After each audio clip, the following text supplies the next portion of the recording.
The pandemic has opened nurses' eyes to seek out new careers in nursing. We always get more questions about what other opportunities there are in nursing other than working at the bedside. Both of us have our master's degrees, and it has afforded us career advancement, flexibility of schedules, and work-life balance. Going back to school is always an option. And Samuel Merritt University has been educating nurses for over 100 years. They're consistently ranked top in the US for diversity and highest paid graduates. In order to help nurses advance their education during these crazy times, they are offering over a dozen different types of easily obtainable scholarships, starting at $10,000 for any nurse who enrolls in the spring 2022 semester in either their online MSN FMP or DNP FMP programs. So visit them at smumsn.com. Again, that is smumsn.com. Hello, is this thing on? Do you think they can hear us? Nah, let's say it again.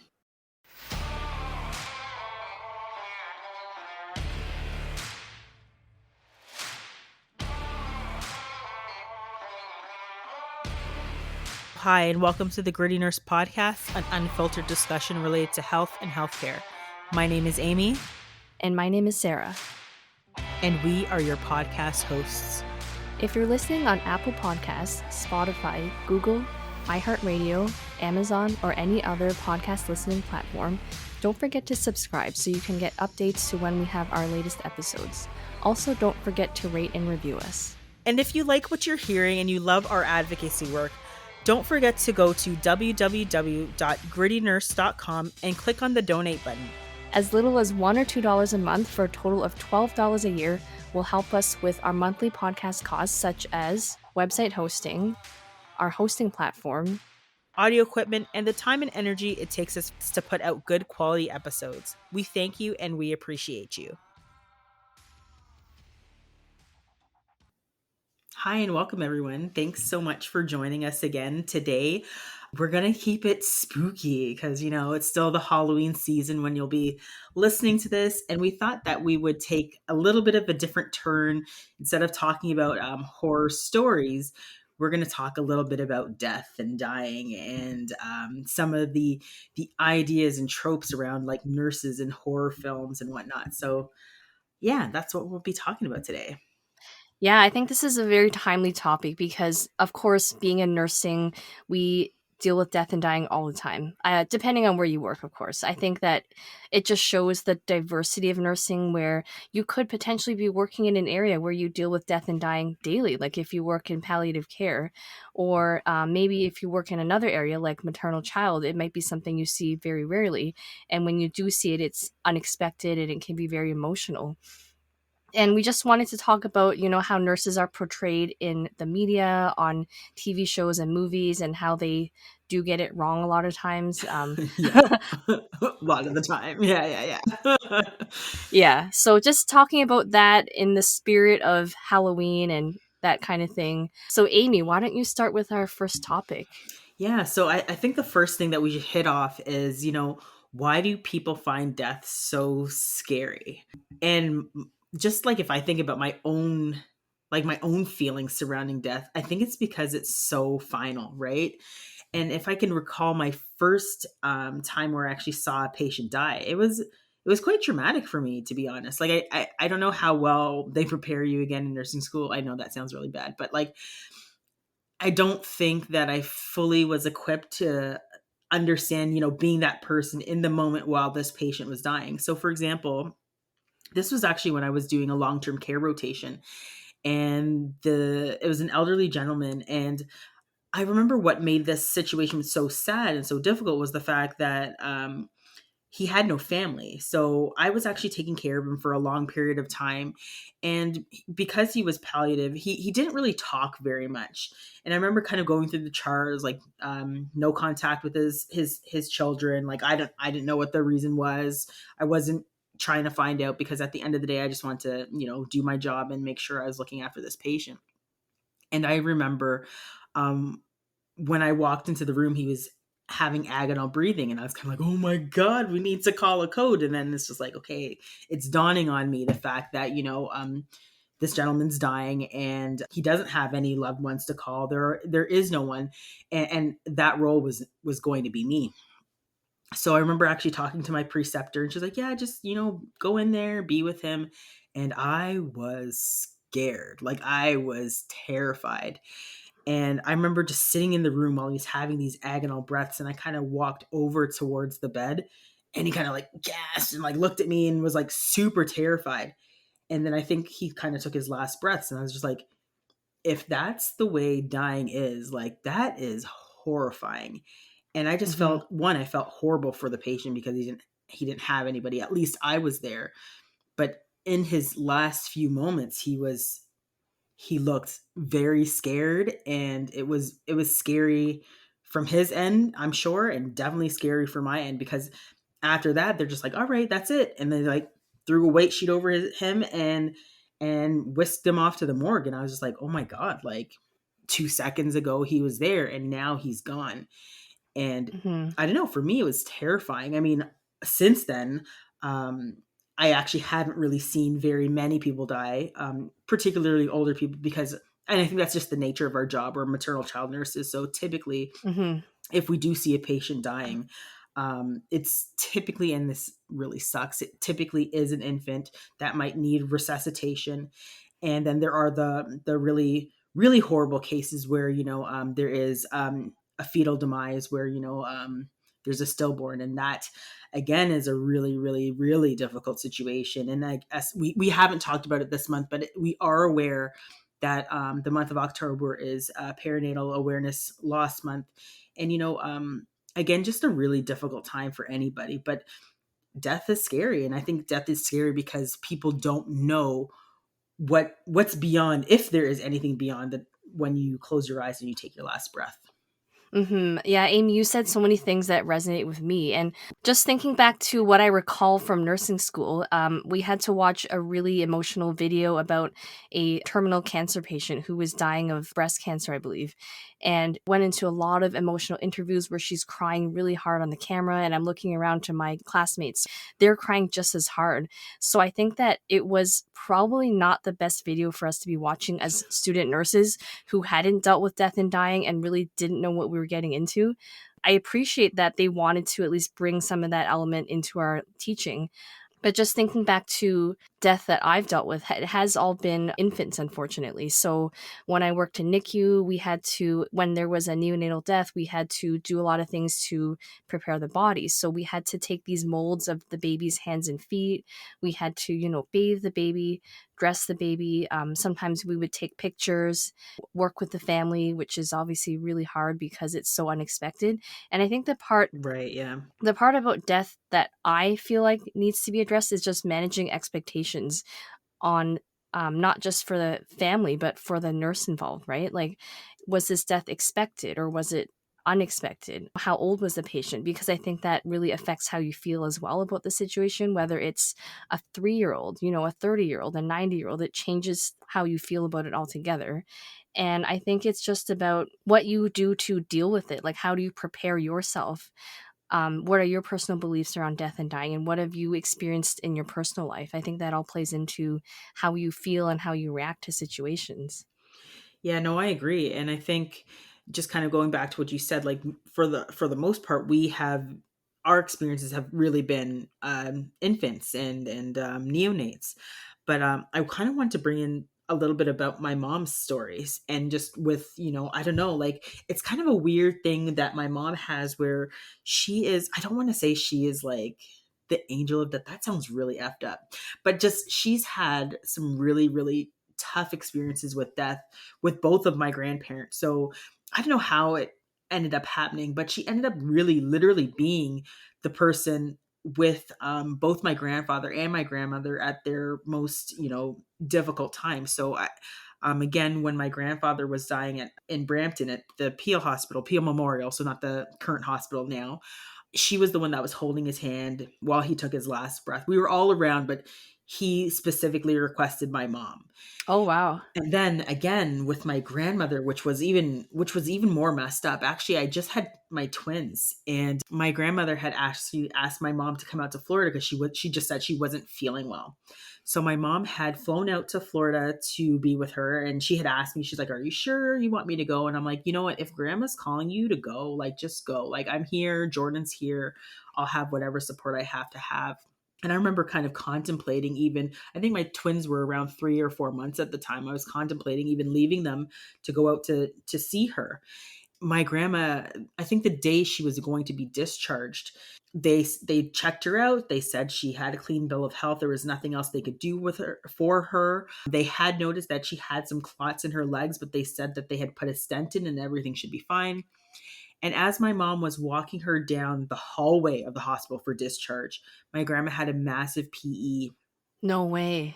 Yeah, the way my mom described it, like, I mean, my mom said essentially my grandma grabbed onto her, and she said that I guess the pain or the force of whatever happened to her ended up knocking her dentures out. And my mom said she looked absolutely terrified, and she said she could literally feel my grandma's body and her life being whisked away at that moment.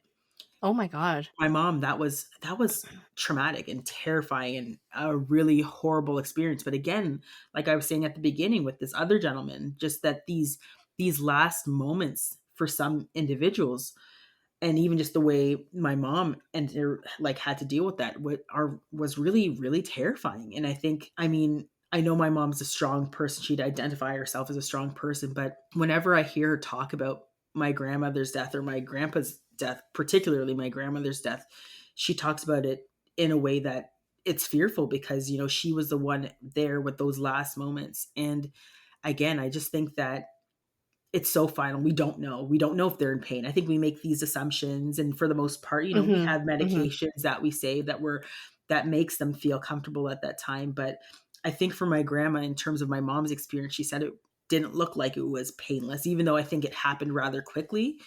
I Mhm. think the Mhm. shock of it was really scary for her. And I mean, I think that, like, for example, I do have an aunt that's considered a palliative as well.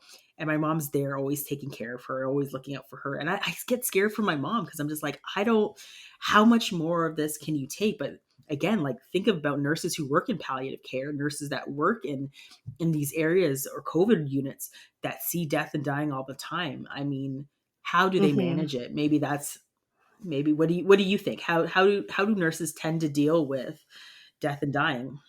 I think that's a really good question. And just to start off with your mom, like that must have been so traumatic for her. And, for your grandma to be so close to leaving the hospital and then have this incident happen. I hope your mom doesn't blame herself because she just happened to be there. But I could see how someone might feel that way. Right. But just about how nurses deal with death and dying, one thing I forgot to mention is that I used to work in an early pregnancy clinic. So we basically dealt with first trimester losses like Monday to Friday, every day. And I think that there's different ways that nurses deal with death and dying when it's always there. I think number one is you become desensitized to the situation, which isn't great, but I think it's more of Right. a protective mechanism because if you really, were really emotional about every single patient, it might be too much for you. And Right. then the second thing is I think that nurses will kind of reach out to each other. So if there's a colleague that you work with and you deal with death and dying often, maybe you just kind of debrief with each other and talk about how you're feeling, or maybe you have some close family or friends that kind of get where you're coming from and you can talk to them. I think that as nurses, though, we generally feel like people outside of the profession don't really understand what we're going through. So that can be a little bit more challenging. I also think that debriefing is important if it's something that doesn't occur regularly. I think debriefing, whether it's that same shift or whether you let some time pass and you do a formal debrief, is really important. And last but not least, what we always talk about is take advantage of the supports available to you. If you Yeah. have mental health benefits, if you have an employee assistance program at your work, make sure you know what's available and it's there for a reason, and make sure that you use it when you feel like you're getting overwhelmed, or even before that point. If you just want to prevent yourself from feeling that way, it's always a really good option. Yeah, absolutely. And I think, I think the whole discussion on the desensitization, I think there's one point that you did miss too. and nurses can have really dark humor. Like, I mean, Oh yeah. sometimes that's the other maladaptive, but nonetheless coping mechanism that, sometimes it becomes dinner talk, and something a nurse might find funny is not funny to other people sitting around the dinner table eating, their meal, when a nurse might be, making a joke or saying something. It's like, okay, it might be inappropriate, but maybe we should ask more questions in terms of like how that person's actually dealing with that. And I remember, and also just talking about the other angle of, that desensitization is, I think it's actually okay to show compassion. It's okay to show that you're hurting too, and that, you're there for the family and the patients. I mean, I don't think you should let out a river of tears in front of them. But, like, I've had my moments where, I can remember, I guess I would say it was a very impactful time for, in terms of my nursing experience, where there was a patient, and I don't know why it impacted me this way. It was a fetal demise. And I think maybe it was because I was that triage nurse, and I was the one doing the assessments, knowing that, the bad news was coming. And I think I've said this before, like, I've never heard a patient let out a scream like that. And I think I just had to be a human being, like, Hmm. shut off the being a nurse, being a healthcare professional, just be there in the moment. And when the patient left and was wheeled down to postpartum, which is a whole other situation, to put a pregnant patient who just had a loss on a postpartum unit where you hear babies crying. I remember when she got wheeled down there, there was a little bit of a transfer of care. I bawled. I walked into that medicine cabinet. Opened that door and I let it rip, because it was awful. It was a horrible, horrible thing to see. And it was just, again, it wasn't my experience. I didn't want to be that person that was bawling there in front of her face. But, I think Hmm. that just being in the moment with the patient, like, I did have tears running down my face. I wasn't like wet like a river, but Hmm. I took the time to, go and let off some steam, because it's terrible. It's scary. And I think that, again, I think talking about death and dying is a really important thing. We don't do it very often. I recently had a very, difficult conversation with a family member recently, and being in a situation where I might be, a power of attorney, or someone's, oh my gosh, I'm drawing a blank. You know what I'm talking about. um, Substitute decision maker. Substitute decision maker, or even, executor of Oh, someone's the will. finances at the end of the day. Hmm. And I think that we don't think about it. I think we reserve the thought of death for people who are elderly, Right. but we shouldn't, right? Like, I mean, I'll ask you, and you don't have to answer, but do you have a will? I do have a will, actually, and you Better than me. you don't have a will? Yeah, I don't. And it's funny. It's not that I don't have the opportunity to, because obviously when we purchased our home, the lawyer's like, "Hey, you should do this." And I'm like, "Yeah, I should." And every time I've started filling it out, I'm like, I can't do this right now. And I don't, and I know it's the right thing to do. And it's just like, for example, when I told you we had some family members over, and we were talking about, advanced directives, and we'll maybe talk a little bit about that. So if you're not a healthcare provider, you can have a better understanding what that might be. But I kind of was just like, yeah, like, I need to get on the ball with this. But I also expressed what my wishes were to my family members at that time, if, something was to happen to me. But I don't have a will. Isn't that messed up? Okay. You know why I do have a will? I had an aha moment. So a friend of a friend, when I had just given birth to my son, she posted on Facebook that her friend passed away from the flu. She was perfectly healthy. She was like in her 30s. And I'm like, oh my God. So literally the next day, I made appointments for us to get our wills done. I had it done in Walmart, so super Hey, classy. I was like, whatever, it's a good price. Like, let's just get yeah. this done.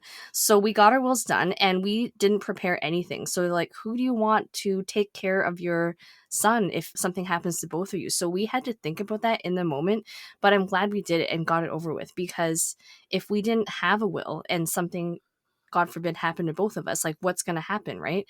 And I haven't updated it since I've had my second child, which I keep saying I need to do, but at least I have this first will. Your light years ahead of me already. Like, I mean, I think I've expressed things to Jordan.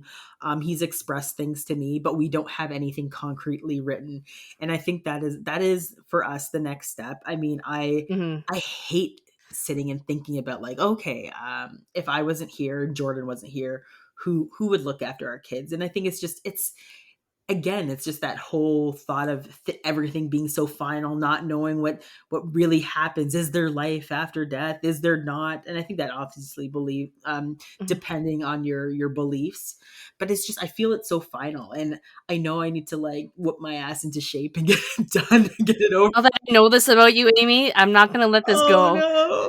But So I do have some work to do on my end, but maybe I'll just circle back to, what an advance directive is. And I think that this is actually an important conversation for everyone who's listening, to let people know what your wishes are, especially when it comes to death and dying, because I think at the end of the day, you should be the one who makes those decisions. You should be the one who has say in terms of, what types of supports do you want? Do you want life altering supports? Do you want to be on a ventilator? Like you can make it as specific as you want. Like I think, people tend to have these blanket DNRs. Let's say you got into a car accident and you're like in your 30s, maybe you don't want a DNR, right? But right, you could right. say, hey, what would my quality of life be? And actually really explicitly lay out, whether it's speaking with your family doctor or whomever, like what your wishes are. Because I think those are hugely important. And I think it'd be so hard to be, that family member, if you haven't expressed that, to be like, okay, now this patient or this my loved one is critically ill, and I have no idea what they would have wanted. I'm Right, just right. guessing. I'm assuming, right? So I think you do it mainly so it's for yourself, but it's for everyone around you too, right? So I always think of the situation, let's say I got into a car accident and I'm now a quadriplegic and I can't do anything. What would I want for myself and for the people around me? And the reason you have advanced medical directives and a will for that matter is that you're going to make everything easier for your family, because I've seen really ugly situations where someone's passed away without a will, Amy, and the people that are left behind, they're fighting over the pettiest little things. Even when you do have a will, I've heard from a good friend of mine, it's still a lot of work. So Yeah. even if you have everything lined up, it's a lot of work for the executor. So really, you just want to make things as easy as possible for the people that you're leaving behind. And so I think that's hugely important. And it's hard to think about death and dying, but when I went to this lawyer, there was like a template. So it's not like I had to write Yeah. anything Yeah. out. You just had to like check a few boxes, tell them what name to fill in, and then it was done. So it's pretty painless. I know you're right. And the other piece that you are like 100% right. Like when it comes to like leaving nothing behind, I don't want to be the one that tells the story, but like maybe I'll have my mom on the podcast at some point. But my parents were actually, I should say it was my mom who was telling me a story just like 2 weeks ago about a death that happened a while back in our family. Probably I was maybe 10 to 13 years old, and she was telling me about this crazy fight, like fist fight that broke out at a funeral. No. That my mom, yes, this Your is what mom I'm was getting. at this? Your Yes, mom. I have, this is why I think I should have her on. And she told me literally she had hit people after her. I'm like, I could have been orphaned because, and you would have never told me. And she's like, oh, she had a bodyguard with her in Jamaica who was like a paid bodyguard to protect her because she and my dad had people leveling death threats at her. And I was just like, oh my god, like over what? And I think it was like over a piece of land or something like that in Jamaica. But like I've been at funerals where people started arguing, and it's just, or I've heard of stories where people are saying like the will's being read and people are like freaking out. Don't make it so complicated. Like just, and you're right, I have work to do too, but for our listeners, do you guys have a will? Do you have advanced directives? And again, I think the person who is your power of attorney or your executor, they don't actually have to be the same person. Like you could have one person who deals with just your finances and someone else who deals with your medical care, or they could be the same person. I think it just depends on who you might be most comfortable with at the time. Right. And it sounds kind of morbid too, but when you think about who is going to be the executor of your will, ideally it shouldn't be a parent, because let's Right. face it, like, are they going to be here in 30 or 40 years?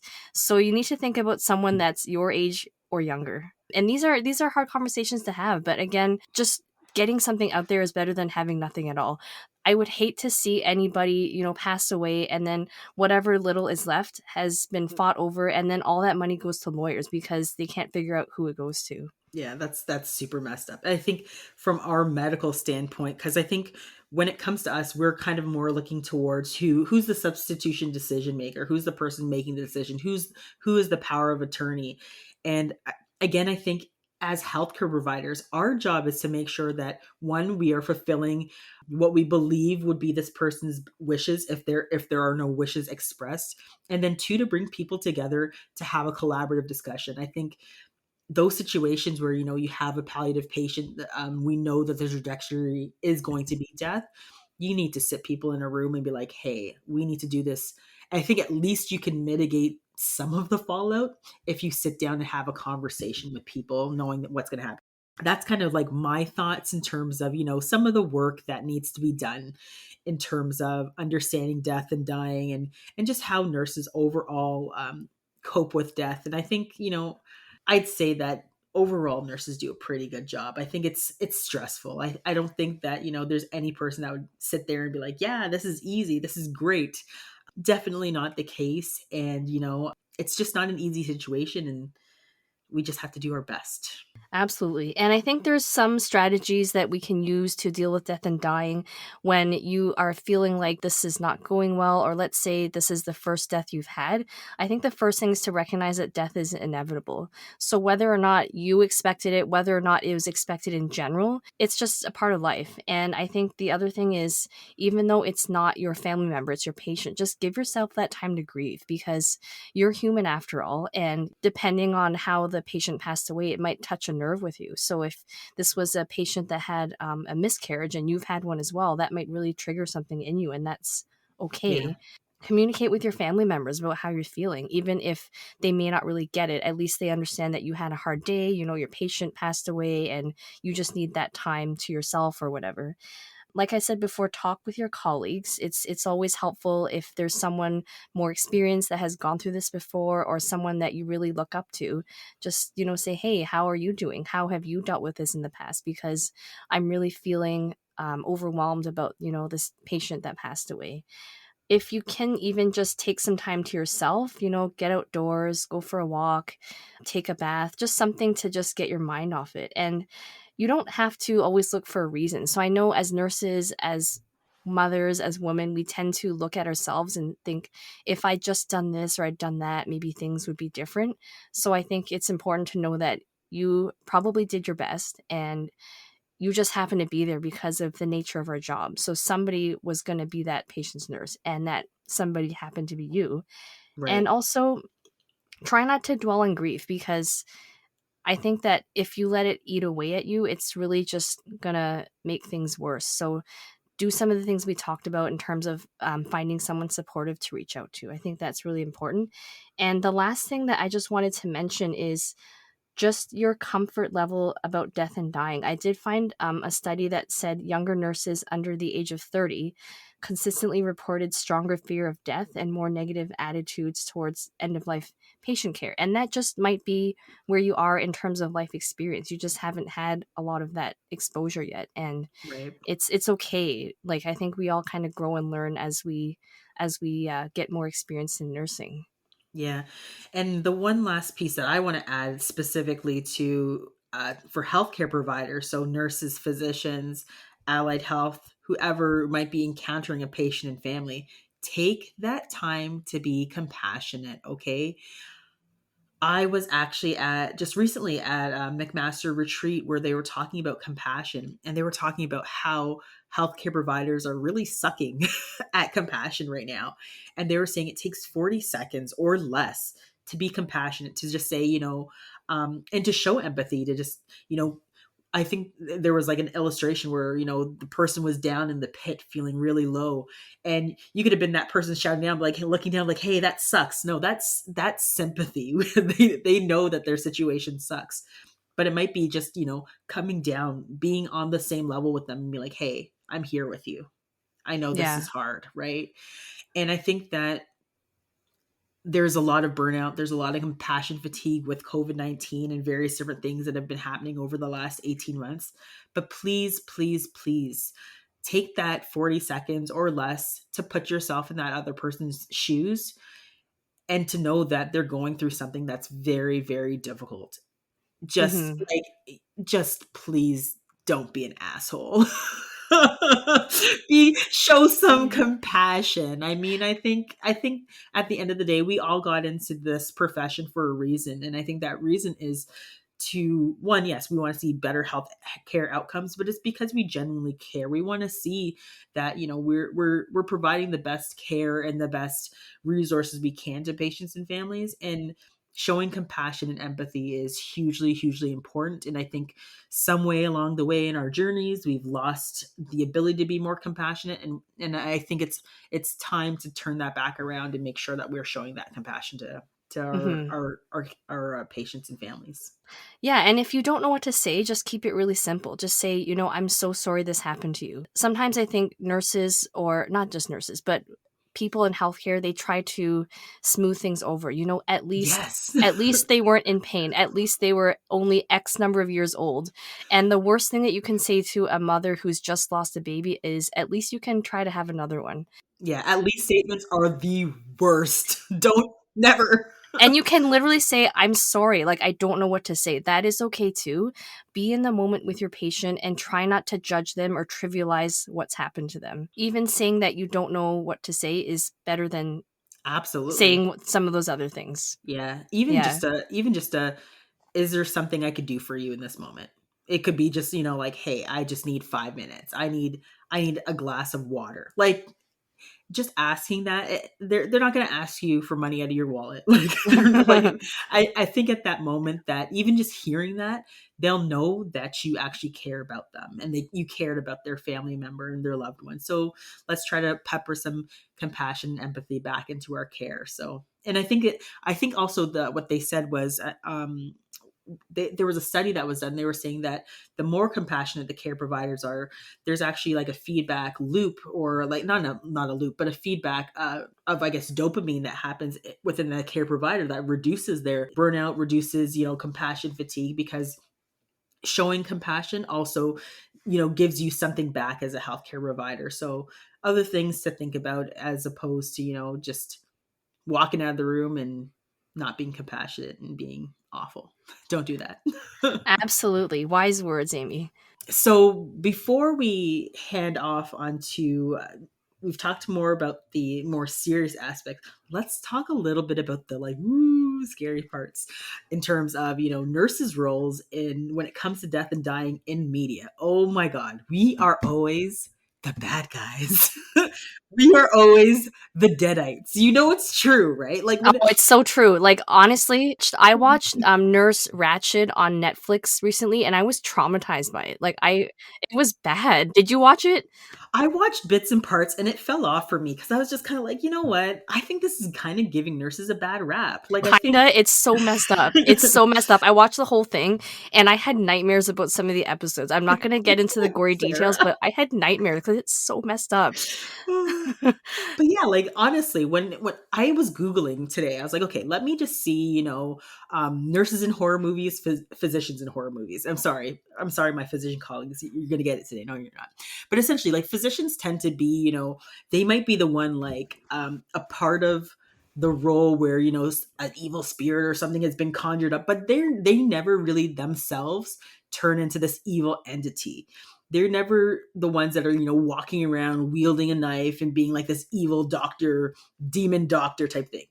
Nurses, there are tons and tons of movies where we are like the number one bad guy. So I could just start naming them off. So I think the one that comes to my mind when I think about nursing and, like, scary nurses, well, one, yes, it's One Flew Over the Cuckoo's Nest. So that nurse, I think everyone talks about Nurse Ratched, like the OG Nurse Ratched, where she's Hmm. like Yeah. evil AF. And of course, she had to be a psych nurse. So I'm sorry, psych nurses, you guys get a bad rep too, because it's either like a crazy evil psych nurse, or like it happens in a psych hospital or something.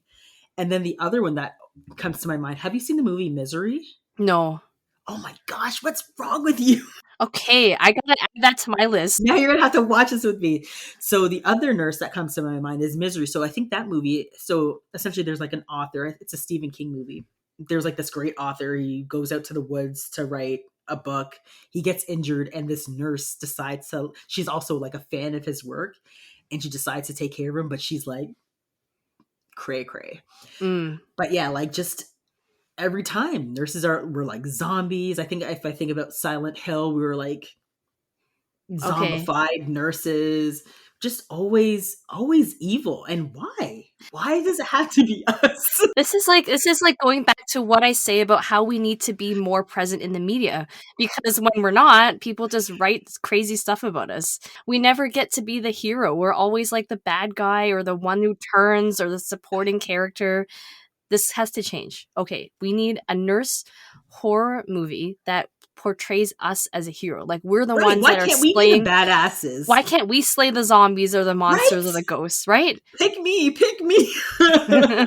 No, I completely agree, Sarah. Like, we are always literally demonized. Like, we're like being exercised. We're the ones that are like, the evil nurse with the like big needle, and we're like, we're gonna kill you. Like, why us? And I think I was thinking, I don't know if this is true. It's like, yes, they consider nurses to be the most trusted profession. And then I guess maybe making us the evil ones, it's like even worse because we're like with you 24 hours a day, or like, I don't know. But it's just, we need a different narrative. Like, hello, directors, whoever's out there listening to us, let's make a nursing horror movie where the nurse is the star and she or he is a badass. They're like taking names, slicing down zombies, killing the bad perps. Come on, we got to change this up. Can't be the same thing over and over. I mean, even with the show Nurse Jackie, right? I mean, there was some issues with that image as well. So I Yeah. think there's still room for improvement for sure. For too long, there's just been this, like, I don't know, man. I remember just watching some of these things and be like, this is not. And can we please have a character that's not white? I think we need some diversity. Have a badass Chinese nurse who has a katana. No, I'm joking. But just like, yeah, like spice it up. Like, put some diversity in there. I think it's actually about time to see, like for example, I'm now diverging here. But for example, watching oh my gosh, I'm drawing a blank. Watching why Grey's can't I remember? Anatomy. No, I'm Oh, what? drawing a blank. I'm such a bad human being. I just like we Okay, just watched the describe this movie. show. This is going to be like charades. No, this is horrible. I can't even go back now. It's over. But in other words, I think we just need to have more diversity in terms in media in general. And I think that it would be great to see a nursing superhero, a black nursing superhero, a Chinese nursing superhero. Change it up. Like, we could write something. Come on, ask the gritty nurses. We've got lots of ideas. But I mean, I think, we should be the ones writing our narratives. We're not these crazy zombie evil demonic people. Like, stop bastardizing our roles and making us, these horrible people. And we need to change that up. I keep thinking of House. You know the premise behind House, right? Like, there's this weird case and he always suggests something and everyone doesn't believe him and then it ends up being true. Like, I wish there was a show where there's a nurse who kind of dissects these interesting cases and, provides her expertise. And then she solves these like amazing medical mysteries and everyone's in awe. Like, why can't we have something like that? Because we still don't write our own narrative, but we're going to change that. We're going to change it. We're going to change it, Sarah. But I mean, I think that again, put nurses in roles where they're actually the ones telling the story. Maybe there should be more nurse directors or nurses in the film industry. Like, who knows? Like, I don't know. I don't really know of any nurses who have really crossed over that line. But I think, especially when it comes to horror films, come on. I would love to be consulted for like medical accuracy or even like, hey, how do you think that how should we portray this nurse?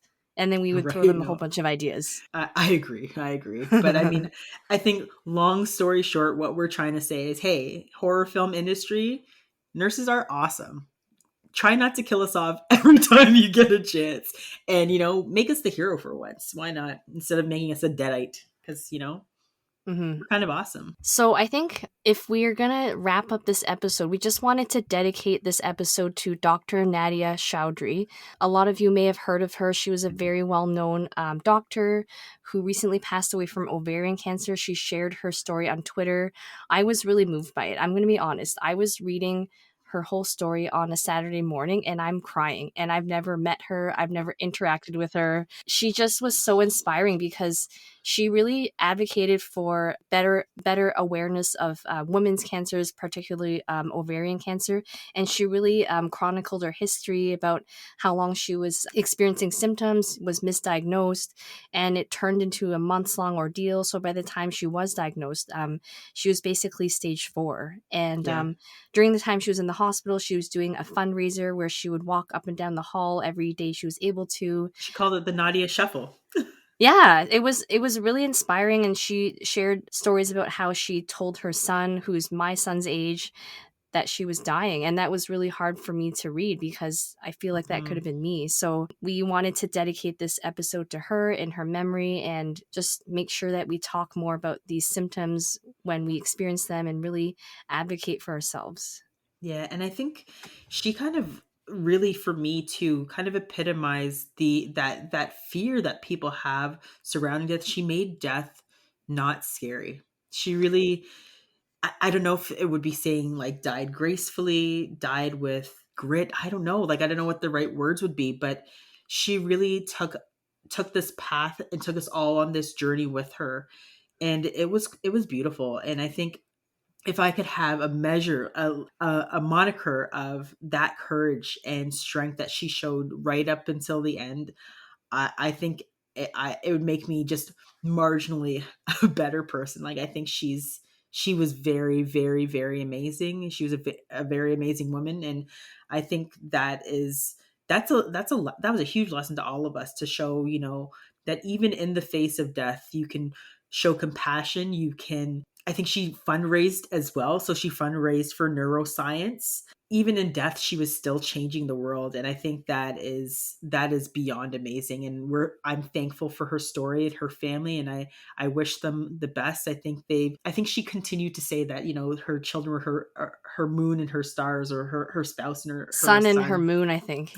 And I think that, I think when she said that she wanted to just be dining in the forest with all of her family and friends amongst her, and I'm sure she's doing that now. So thank you, Nadia, for sharing your story and your beautiful light with us. I have so much respect for her. I think she really took the high road. She could have been really bitter about her misdiagnosis and kind of dwell on that fact, but instead she decided to use the little time she had left for good, and that's something that we can all learn from.